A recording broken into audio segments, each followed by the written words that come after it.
Olá, bom dia! Tá começando o Alterosa Doutor desta semana. E o programa de hoje vai falar sobre reprodução assistida. Você sabia que 15% dos casais têm dificuldade para engravidar e que o problema afeta igualmente tanto homens quanto mulheres? Essa semana vamos conversar com o Dr. Drauzio Oppenheimer, médico ginecologista, membro do corpo clínico da Procriar Sul de Minas e Clínica Dimensão em Santa Rita do Sapucaí. Graduado em Medicina pela Faculdade de Ciências Médicas de Pouso Alegre, Univas. Especialista em reprodução humana e cirurgia minimamente invasiva. Bom dia, Dr. Drauzio. Obrigado por aceitar o nosso convite em participar no Alterosa Doutor. Bom dia, Fábio. Obrigado a você pelo convite. É um prazer imenso estar aqui com vocês. Como a gente falou no começo, cerca de 15% dos casais enfrenta dificuldade de engravidar, o que leva a esse número alto? Isso é uma coisa interessante, porque hoje, na verdade, essa incidência está até um pouquinho mais de 15%. Nós temos muitos fatores aí que vão influenciar nisso. A gente poderia primeiro falar da questão do dia a dia do casal. Questão alimentar, questão de vícios como fumo, álcool, isso vão atrapalhar muito a qualidade do óvulo quanto do espermatozoide, né, dos gametas dos casais. Outra coisa importantíssima também que a gente tem que levar em questão é o fato de que hoje a liberdade sexual ela ocorre muito mais cedo. Então, se começa uma atividade sexual precoce e ao mesmo tempo durante o período longo da vida existe múltiplos parceiros. Com isso, o casal está mais propenso às doenças sexualmente transmissíveis, que é um fator muito importante da infertilidade. Uma outra coisa ainda também muito importante que nós não podemos levar em questão é o estilo de vida da pessoa. Hoje, principalmente na causa da mulher, ela quer primeiro terminar uma faculdade, depois que ela termina uma faculdade, ela quer fazer uma pós-graduação, depois dessa pós-graduação, ela quer se estabilizar profissionalmente e só a partir daí que ela quer constituir família. Então, a idade também da mulher é um fator muito importante que vai influenciar diretamente nessa questão da infertilidade. Como é definida a infertilidade? Bom, infertilidade, basicamente, a gente teria que colocar ela a divisão em questão de idades. A partir de um ano de relação sexual, sem nenhum método de prevenção, e esse casal não conseguiu uma gestação, ele tem que procurar auxílio. Então, infertilidade para nós estipulamos que uma média de 35 anos da mulher, um ano com atividade sexual regular, sem prevenção e sem engravidar, a gente considera uma infertilidade. Quando é que a pessoa que está em casa nos assistindo agora deve se preocupar com a infertilidade?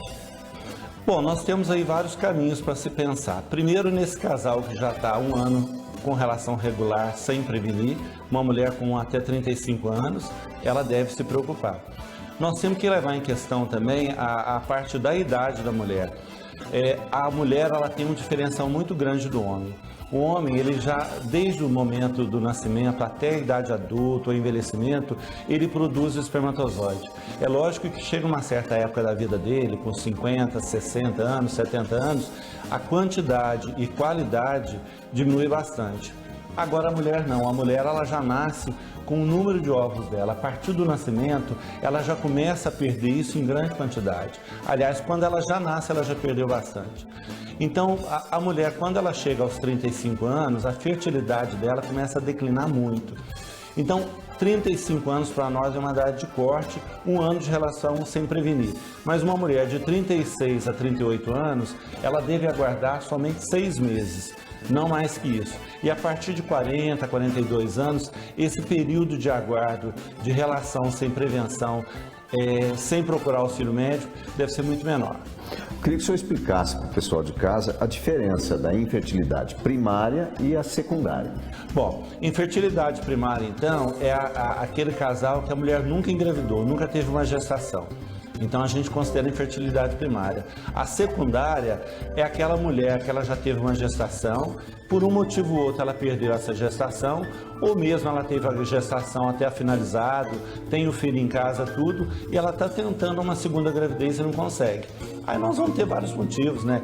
O processo infeccioso, uma laqueadura tubária, por exemplo, é uma gravidez, é uma infertilidade secundária, porque tem um motivo que está levando a não engravidar. O que vem a ser a infertilidade sem causa aparente?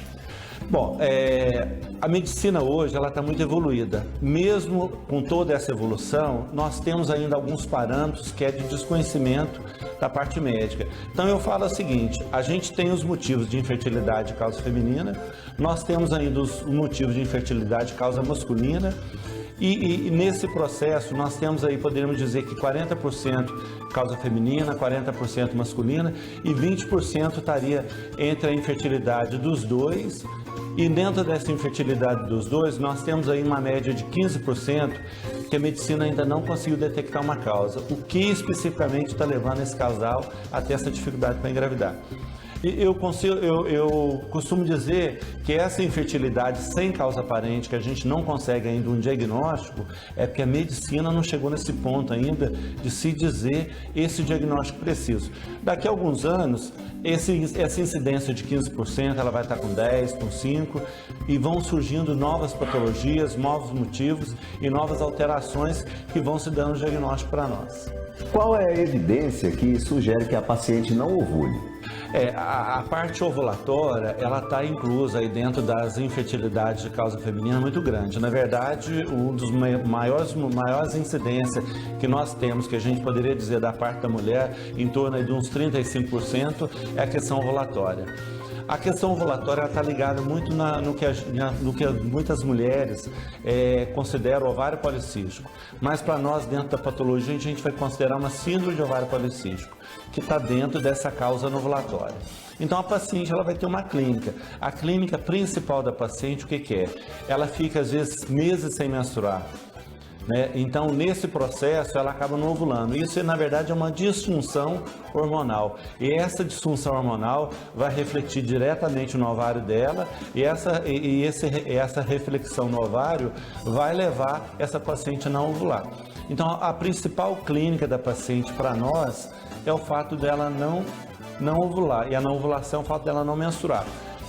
Clinicamente, nós temos outras alterações. Essa paciente ela tem uma facilidade maior para ter ganho de peso, uma dificuldade para ter perda de peso e, ao mesmo tempo, também uma predisposição de maior pelos pelo corpo. Quando a medicina investiga a permeabilidade das trompas? A permeabilidade tubar é muito importante para nós na investigação da infertilidade. A trompa, na verdade, ela faz um canal do encontro do espermatozoide com o óvulo depois da relação sexual. Então, para nós é como se fosse uma ponte mesmo, é importantíssima.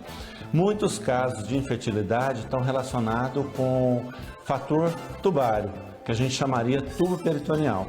Às vezes essa trompa é obstruída, então a permeabilidade tubária, essa pesquisa, se chama histerosalpingografia.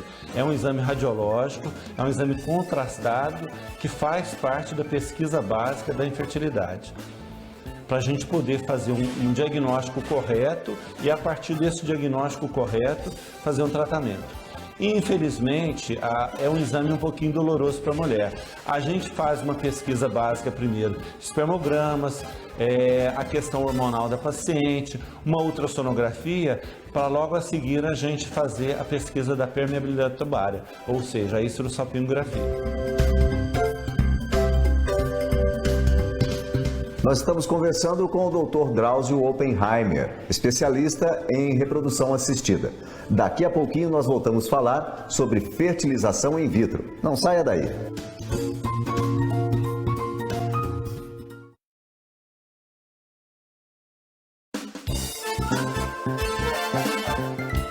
Olá, bom dia para você que ligou a sua TV agora na TV Alterosa. Estamos conversando aqui no Alterosa Doutor com o Dr. Drauzio Oppenheimer, especialista em reprodução assistida. Dr. Drauzio, a gente ouve falar muito na mídia sobre a fertilização in vitro. O que é isso? Bom, a fertilização in vitro hoje é um recurso que nós temos para poder auxiliar os casais onde estão tentando engravidar e não estão conseguindo. A gente divide a infertilidade em baixa complexidade e alta complexidade. A fertilização é um procedimento que a gente falaria de alta complexidade. Como que funcionaria isso? A baixa complexidade, para nós, é o que a gente orienta o paciente em coito programado, com ou sem medicação, ou até inseminação intrauterina. Quando o casal não consegue, por essas vias, uma gestação, a gente parte para a fertilização, lógico, dentro do motivo dessa infertilidade. como que funcionaria o processo da fertilização? Nós estimulamos o ovário da paciente a ter um ciclo artificial, onde ela vai produzir vários óvulos durante esse procedimento. Durante o tratamento, a medicação que ela vai usando, nós vamos acompanhando através de exames laboratoriais e ultrassom, monitorando todo o ciclo da paciente. A partir do momento que esses folículos eles estão, que a gente considera maduros, a gente faz a punção desses óvulos, do ovário dela. Essa punção dos óvulos é feita sob anestesia. Isso é feito a nível de num bloco cirúrgico e o paciente sedado, né, para não sentir dor. A partir do momento que nós puncionamos esse óvulo, nós pegamos esse material, vai para o embriologista vai avaliar os óvulos dessa paciente onde nós puncionamos e depois, com a coleta do sêmen junto do parceiro, ela vai selecionar o espermatozoide e a nível de laboratório ela vai fazer uma fertilização, ou seja, ela fertiliza o óvulo da paciente com o espermatozoide do marido. Então esse basicamente é o processo da fertilização.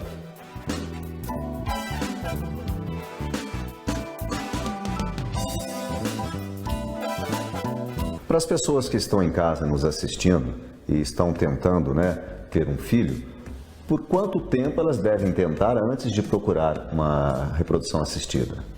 Isso é uma coisa muito interessante, porque muitos casais, infelizmente, chegam para nós nos serviços de reprodução assistida já em idade muito avançada e, além do que, o prognóstico para esse casal não chega um prognóstico bom. Então, a partir do momento que o casal, principalmente a mulher, com menos de 35 anos, 1 ano com atividade sexual frequente, sem prevenir e não engravide, ela obrigatoriamente já tem que procurar um serviço para poder fazer uma pesquisa do motivo da infertilidade. Em mulheres mais velhas, 36, 38, essa idade, esse tempo de espera é menor, como eu citei antes. Até 38 anos, em torno de 6 meses, em torno de 40 anos a gente fala 4 meses, 42 anos 2 meses, então ela tem que aguardar um tempo menor se a idade dela já for um pouco mais avançada. E outra coisa importante também, se esse casal já sabe que ele já tem algum problema de base, alguma patologia que pode influenciar negativamente na fertilidade do casal, eles têm que procurar mais cedo também. Quais as chances do problema ser da mulher e do homem? Isso também é uma coisa muito interessante, porque a nossa cultura é muito machista.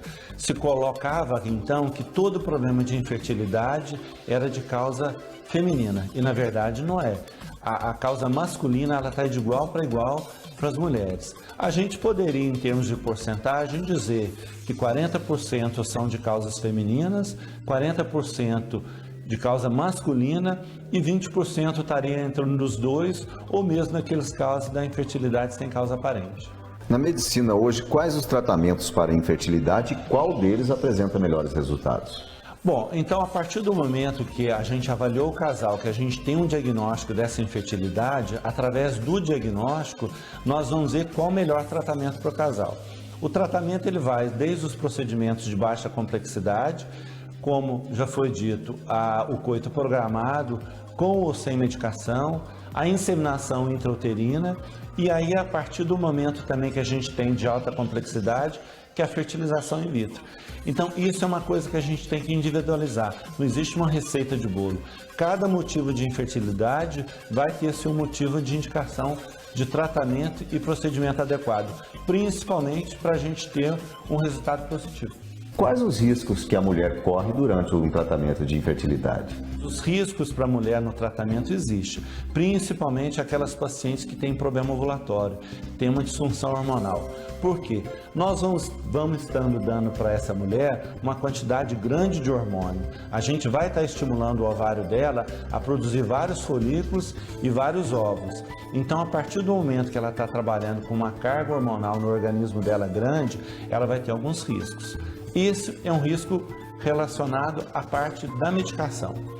Outro procedimento da fertilização também é que nós fazemos essa punção do ovário, mesmo a paciente sedada, mesmo a paciente anestesiada, através de guiada pelo ultrassom, mas não deixa de ser um procedimento invasivo. Essa punção ovariana também ela também traz alguns riscos. É lógico que são riscos muito pequenos. A equipe médica ela tem que estar bem preparada para poder trabalhar com essas intercorrências, com esse risco, para o paciente não correr nenhum risco de vida. Dr. Drauzio, existe a possibilidade de preservar a fertilidade? Olha, isso é uma coisa muito importante, porque nós temos hoje maneira de se preservar a fertilidade assim. Vamos pensar primeiro num paciente para uma vasectomia, ele também pode fazer a coleta do sêmen dele, pegar os espermatozoides e congelar. Então a preservação da fertilidade existe tanto da parte feminina quanto masculina.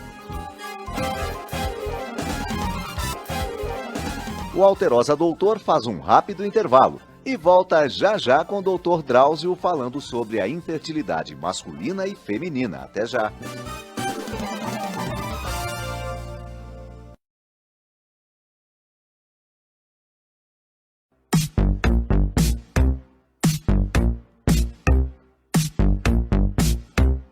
Bom dia! Estamos de volta com o Alterosa Doutor, hoje conversando com o Dr. Drauzio Oppenheimer, que é especialista em reprodução assistida. Dr. Drauzio, quais são as principais causas da infertilidade? Bom, vamos dividir então das causas femininas e masculinas, porque elas estão de igual para igual dentro do que a gente analisa aí no dia a dia de trabalho. As causas femininas, a gente colocaria em primeira questão as causas ovulatórias. Então a paciente ela tem algum distúrbio hormonal, com isso ela vai ter uma não ovulação mensal, como a gente já citou, né, do problemas principalmente da paciente com síndrome de ovário policístico. A segunda causa também que a gente analisaria da parte feminina seriam os fatores tubo-peritoneal. Ou seja, a paciente ela apresenta algum problema tubário, com isso ela não consegue engravidar. Dentro desse processo da infertilidade de causa tubária, nós podemos colocar como causa a endometriose, nós podemos colocar como doença sexualmente transmissível. Então, da parte feminina, a gente iria isso. Da parte masculina, o que nós vamos ter então de problema de infertilidade, a gente colocaria, por exemplo, a varicocele como um dos motivos da infertilidade masculina. O que vem a ser a varicocele? Varicoceles são varizes que elas surgem na área ali do testículo. O testículo ele vai ser nutrido pela circulação que vai para ele, para poder, com isso, levar à formação de um espermatozoide de quantidade e qualidade boa. A varicocele, então, é um dos motivos de infertilidade. Outros fatores também da causa masculina que nós teríamos seriam a questão das infecções, que também vão levar a um agravamento do processo da qualidade e quantidade do espermatozoide. Qual a idade limite para a mulher engravidar? O Brasil ele tem ainda poucas regras referentes à questão dos tratamentos de alta complexidade. As últimas normativas que nós temos do Conselho Federal de Medicina são agora de 2015, que citam que a mulher, para ela procurar um recurso dentro de uma clínica de fertilização, é aconselhável que seja até 50 anos. Como eu disse, é aconselhável, não é proibido para essa mulher acima de 50 anos buscar o recurso. Mas ela tem que ter todo um arsenal de autorização para ela acima de 50 anos fazer. Dr. Drauzio, a mulher teve filhos, resolveu fazer laqueadura. O homem resolveu fazer a vasectomia. É reversível? Hoje a gente briga muito com os casais para se evitar de fazer esse processo que a gente considera um processo irreversível. Nós temos aí no mercado, dentro de arsenal da medicina, vários procedimentos que o paciente pode fazer, que o casal pode fazer, sem buscar uma laqueadura tubária ou buscar uma vasectomia. Mas a partir do momento que o casal fez, ou a mulher fez a laqueadura, ou o marido fez a vasectomia, tem modo de reverter? Tem. Primeiro, então, a gente tem que pensar do lado da mulher. Nós podemos tentar uma reversão da laqueadura tubária.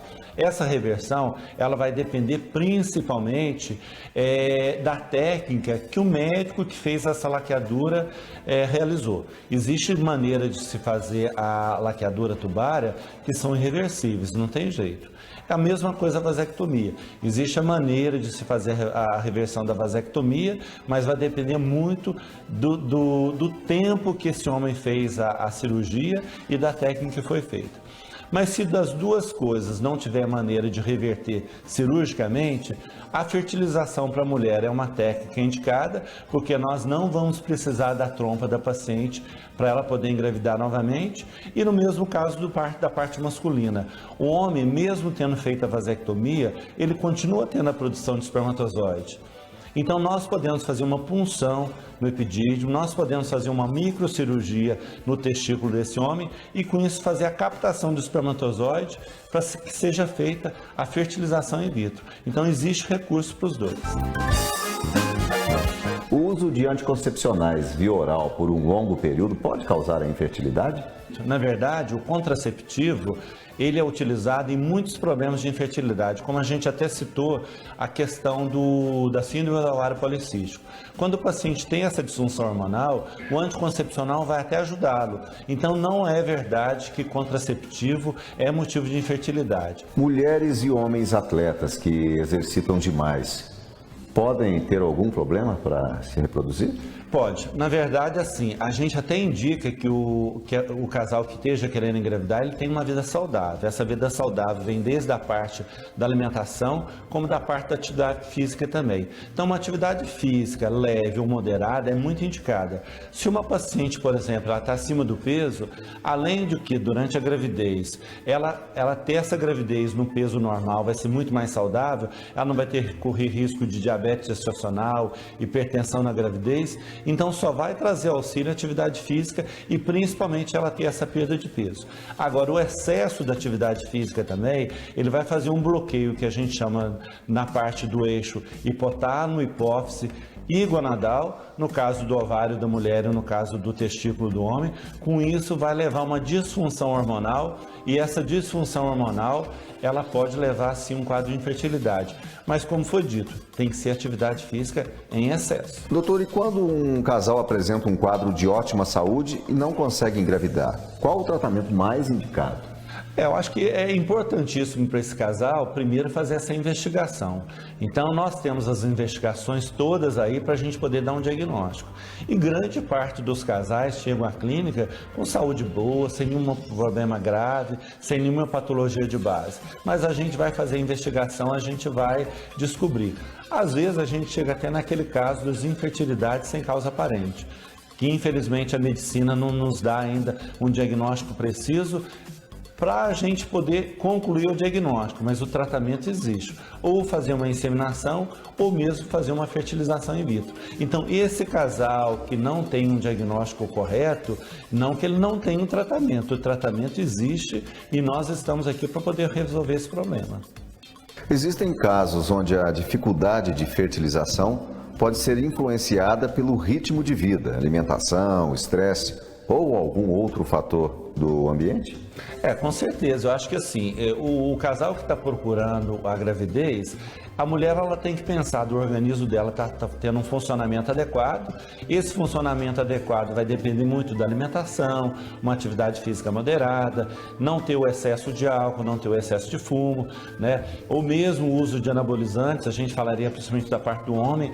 Hoje as pessoas querem buscar dentro de um perfil físico, às vezes um perfil de beleza que na verdade não é condizente com a parte da saúde. E da parte masculina também, ou da parte feminina, o que o pessoal utiliza muito aí dos anabolizantes em academia, isso também vai afetar muito a parte hormonal do paciente, e no afetar a parte hormonal vai refletir diretamente na qualidade dos ovos da paciente e principalmente na quantidade e qualidade do espermatozoide do homem. Sem contar que também o fumo, o álcool, a vida desregrada da parte do homem também vai afetar muito na questão da fertilidade masculina. Grande parte das vezes da fertilidade masculina nós conseguimos reverter só com procedimentos simples, desde uma dieta alimentar adequada, atividade física, retirar o álcool, retirar o fumo, ter uma vida mais saudável principalmente. Infelizmente estamos chegando ao final do nosso bate-papo com o Dr. Drauzio Oppenheimer. Quero agradecer a sua participação no nosso programa Alterosa Doutor. Eu que agradeço a oportunidade e espero ter sido útil para o seu telespectador.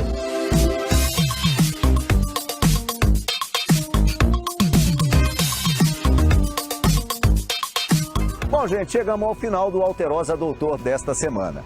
Se você é da área da saúde, quer participar com a gente, mande um WhatsApp para o número que está aparecendo aqui no seu vídeo. Fique agora com o Alterosa em Alerta com Ademir Santos. Inchada neles, Ademir!